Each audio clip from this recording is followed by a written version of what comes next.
settle, honey. So welcome, everyone. This is Elsie Kerns, Wellness with Elsie, your chaos to clarity coach and Eden energy medicine practitioner.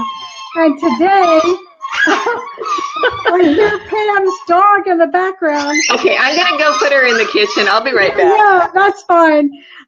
Tonight, we're going to talk about the full moon that's happening, and it's in a Cardinal T-Square, and I'm not sure what that means, but I'm going to depend on Pam Younghans, who's a well-known astrologer, to let us know how this is affecting us on all levels, physically, emotionally, intellectually, spiritually, and how the continuing effects can happen.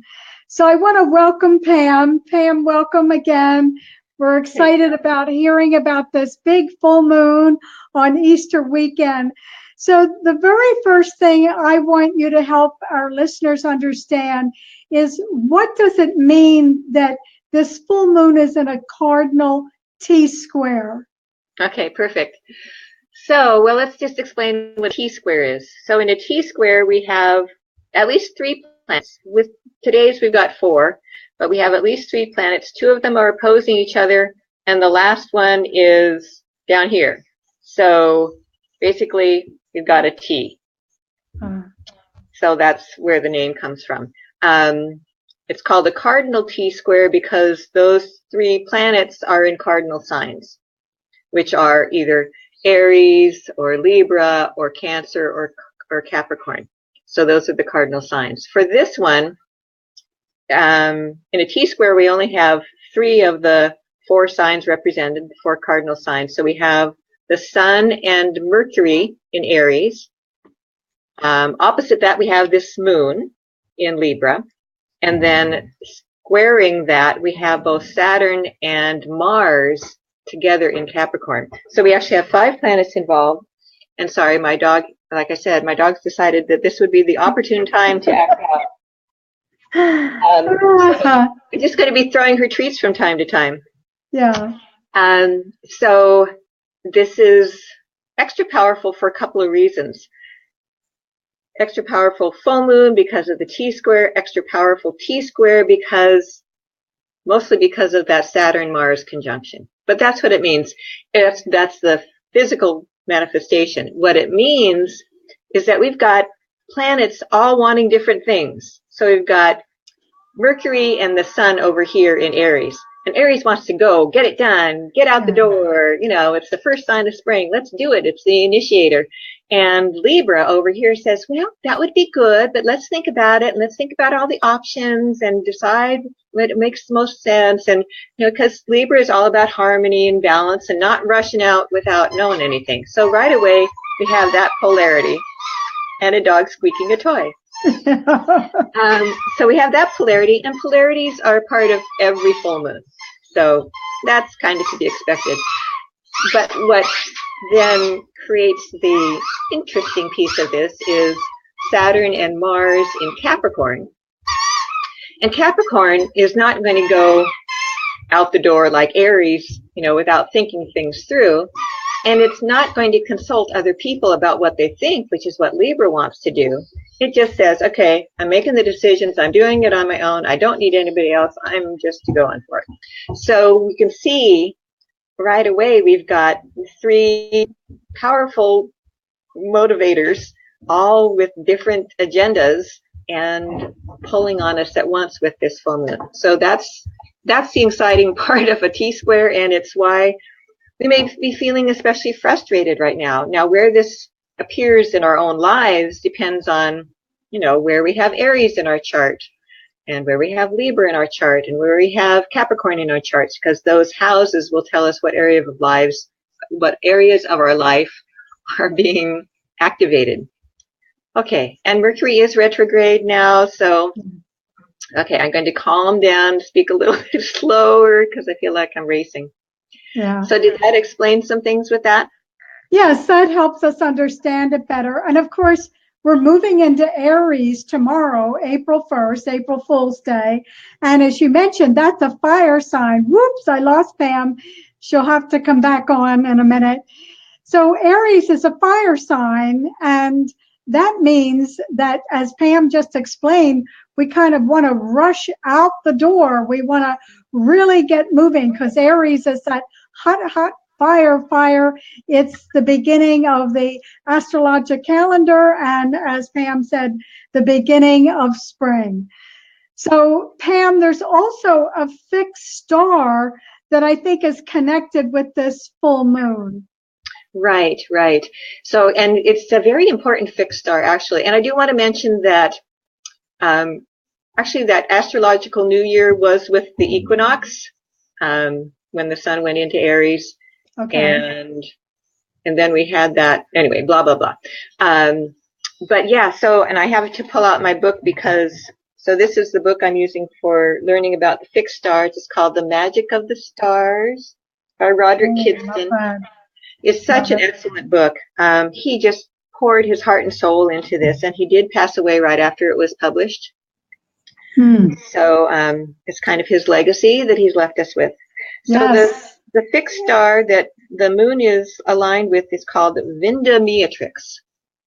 So this is actually a very powerful star. It's a feminine star. It's called the woman wine grower. And the essence of it is to, kind of stand our ground, stand in the truth of who we are, no apologies. There's a little bit of it about also turning what we might be taking as kind of a victim role or victim consciousness and converting that into something that leads us into success. So just to show you how that works in a lifetime. So Gandhi's sun in his natal chart was conjunct this fixed star. So we see how he turned around, really that victim role and became the leader, the success, everything like that. The other person who had strong influence in their chart that I know about is her moon was conjunct Vinda-Meatrix, Maria von Trapp. So who led her family out of Austria during the war and was a very sturdy woman, not quite like Julie Andrews in the movie, but if you've seen pictures of Maria von Trapp, she's a sturdy woman, good Germanic stock, and really again turned. I'm sorry, can you hear me over the squeaking? Yeah. So would the dog be okay if you brought her out? I know she's just a puppy, so she just. I know. She's right in the room with me. I am going to take her into the kitchen, which I tried to do before. So I will be right back if you want to talk for a moment. Yeah, I'll talk for a moment. So, when Pam was talking about all this and what this fixed star, it represents that feminine power. And we see all of that happening, for instance, with the march, where people are, particularly women, are coming together and speaking their truth, bringing their voice to what they want to see happen. And particularly since we have lost so many young people to shootings in the school. But in general, even Pam has said before that whole aspect of the feminine power is arising, and that feminine power is at this point in time coming into a place of integrity. And I think Pam's going to talk about how important integrity is with this new moon too. Well, seriously, it really is. It has a lot to do with, integrity is always important, but that's one of the hallmarks of positive Capricorn. Capricorn has all kinds of traits, as all the signs do, but Capricorn is at its highest vibration when it is acting in integrity with its highest goals, its highest purpose. Not just the climb the corporate ladder kind of thing, but how can I be a leader in a most powerful and productive and high vibrational way. So it's interesting to have Saturn and Mars conjunct each other at this full moon. And actually, part of the reason you mentioned this earlier, how this energy of the full moon is going to extend beyond today. Yes. A part of that is because, so in this chart of the full moon, we have Mercury with Sun and Mars with Saturn, but they're not exactly together. It's tomorrow, Sunday, when Mercury and the Sun exactly are at the same degree, and it's Monday when Saturn and Mars are exactly at the same degree. So kind of pulls the energy of this full moon into at least the next 2 days, and several days after that, because Mars and Saturn actually are slower moving planets, so they're going to kind of walk together for a little bit. So probably for the next week or so. But so Saturn in Capricorn especially is about what is in integrity. And Mars says, I'm going to take action based on that integrity. The interesting about this Mars-Saturn connection, it can have, everything in astrology can have either what we might a positive manifestation, or we might call less positive manifestation.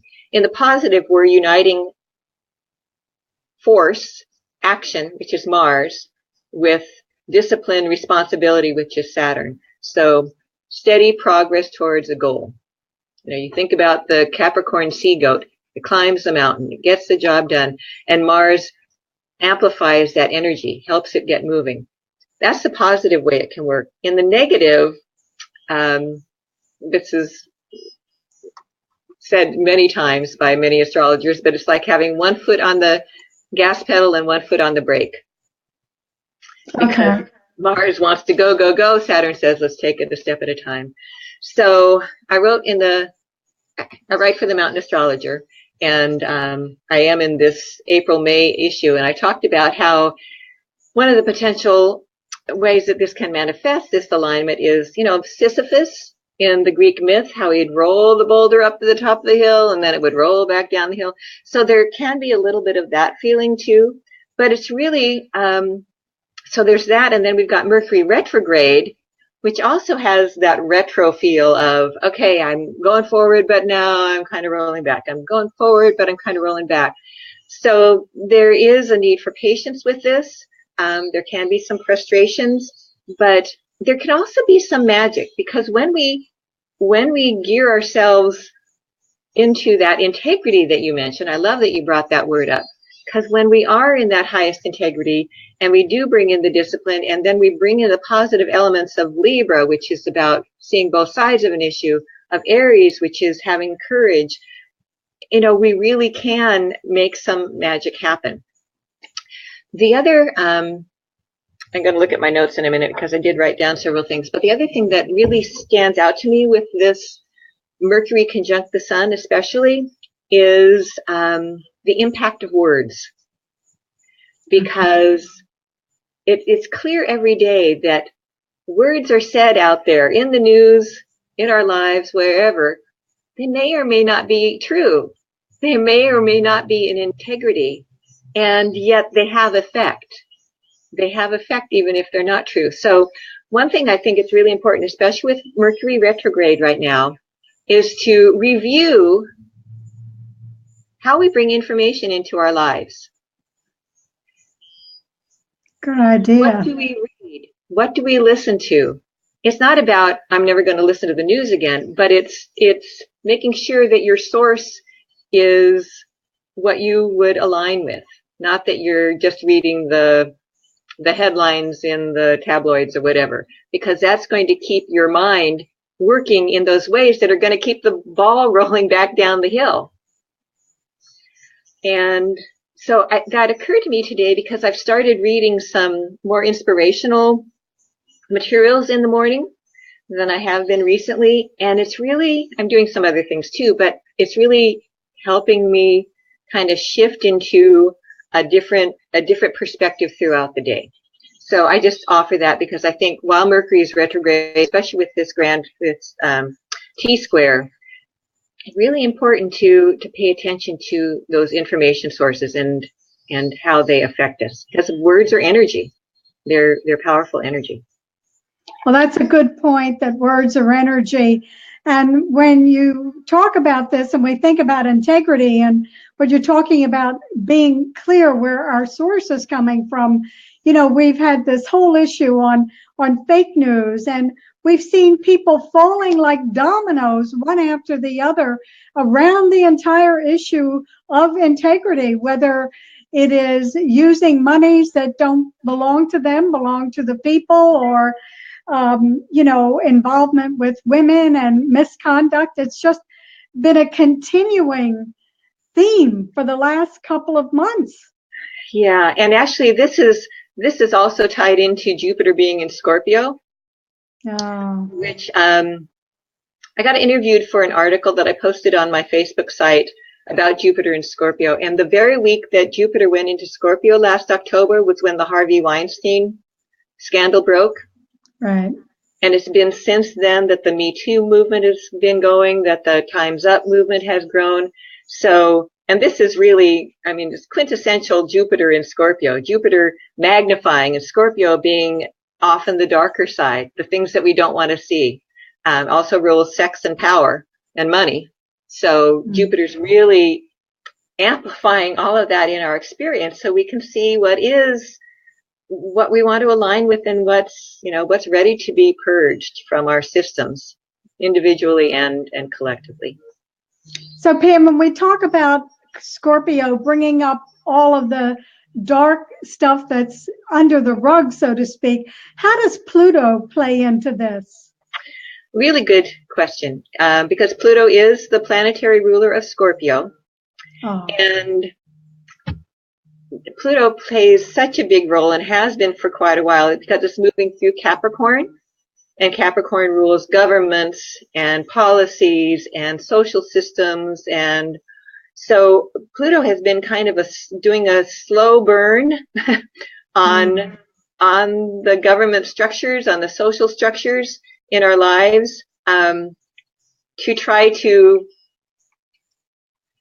reveal, eventually expel, transmute, or tear down those things that are not in integrity, that are not aligned with that highest vibration of Capricorn. So, and I'm glad you brought this up too, because we're kind of on a trajectory right now. I haven't talked about this much yet because it's a couple years off, but in early 2020, Pluto and Saturn are going to align in Capricorn.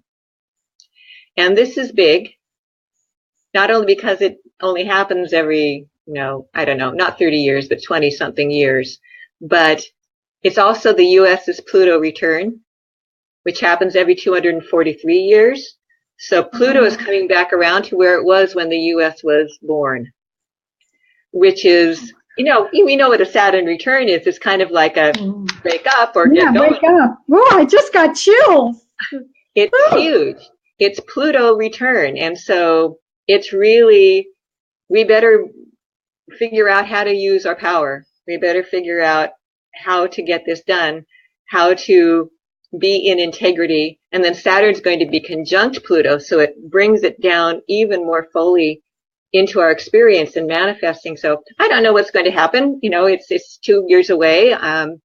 But certainly we see a lot of decay in the social system and in the governments of the US right now. Yes. And so it is a tearing down process. Whether we tear down and then with Saturn, with Pluto, it starts to rebuild, or if that's kind of the marker where we see, wow, this isn't working, we have to rewrite the Constitution or whatever it is. But it's a big moment. And now that Saturn's in Capricorn and now Mars is in Capricorn, we're starting to kind of move into that energy. Especially when Mars will move through Capricorn more quickly, of course. It'll be conjunct Pluto sometime in the next few weeks. I don't have that date in front of me. But it's, we want to watch around that time. I'll put it into the journal, my weekly journal, when that date is. But we'll want to watch that because we may get some hints, watch around that day, that week, to see what happens in the US in particular about that, around that time. So I just want to remind people that Pam has a free weekly newsletter, and you can sign up for that at northpointjournal.com, so we can look for that.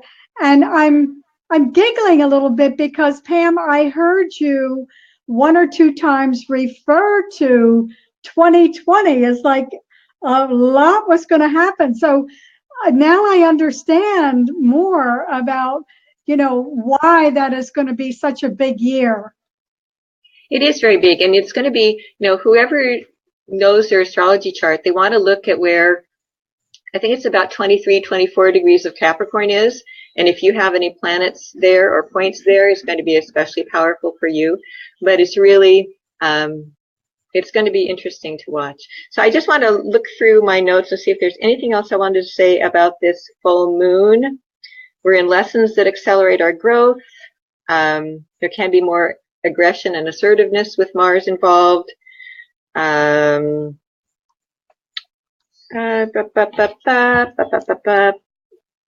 With Mercury retrograde, we want to rethink, to go within before taking actions, and also review all of our information, test the truth of what we've heard and read. And the the Mars-Saturn alignment, this is really kind of slow and steady wins the race. So we can think of that as being the tortoise, and then and the hare, yeah. And then Mercury and the Sun being the hare, because like Mercury retrograde, the hare would stop and rest a lot. Right. And it was the tortoise who kept going, a step at a time and putting effort in step by step. So I think we want to keep that in mind. Well, that's a good point. And I also want to mention that not only are we in this powerful full moon tonight, but we just went into Passover last night. We're coming into Easter tomorrow, the resurrection. So it's amazing that these, holy holidays are also right in the midst of this full moon. Right. Yeah, it's just because it's already a powerful time for a lot of people who follow those belief systems, who follow those religions that honor those holidays, honor those special events. And then, a full moon just in and of itself is a time when emotions are heightened and experience is often broadened. And we often are at a crisis point anyway, because it's the peak of that lunar cycle. Yes. And then to have this T-Square involved, just amps it up even more. There's one thing more I want to say about that T-Square. So with the T-Square, we've got 3 of the 4 cardinal signs represented. And one of the ways that they say to help us work with the energies of this imbalance is to fill in that missing place. So what's missing in this T-Square, if it were going to be a full grand cross, it would also have a planet in Cancer. So what we need to do is consider what Cancer energy means and try to provide that. So what is Cancer energy? Cancer is nurturing. Cancer is empathic. Cancer is ultimately loving, heart opening, caring. The archetypes are the nurturer, the mother, the sensitive, the therapist. And yet it's also about self-nurturing. The symbol for Cancer is, kind of this, almost a yin-yang symbol. Yes. And it's supposed to be the claws of the crab, but I look at it as a hand giving and a hand receiving. Mm-hmm. Oh, so with Cancer, it's always important to know that it's not only about giving care, but it's about receiving care. Mm. And so looking where in our lives do we allow that to happen?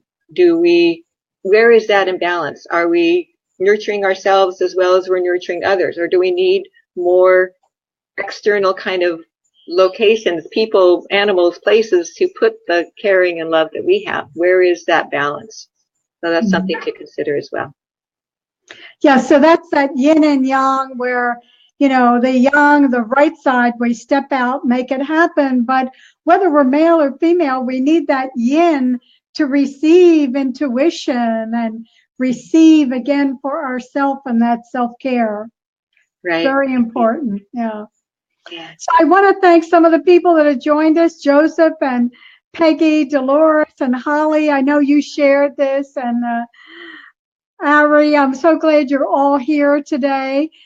And Pam, this has been enlightening, and everybody, this will be up on the timeline so you can watch it for the next couple days, go back to it and see how it's impacting your life. And if you want to know specifically how it's impacting your chart, your life, you can get in touch with Pam for a reading.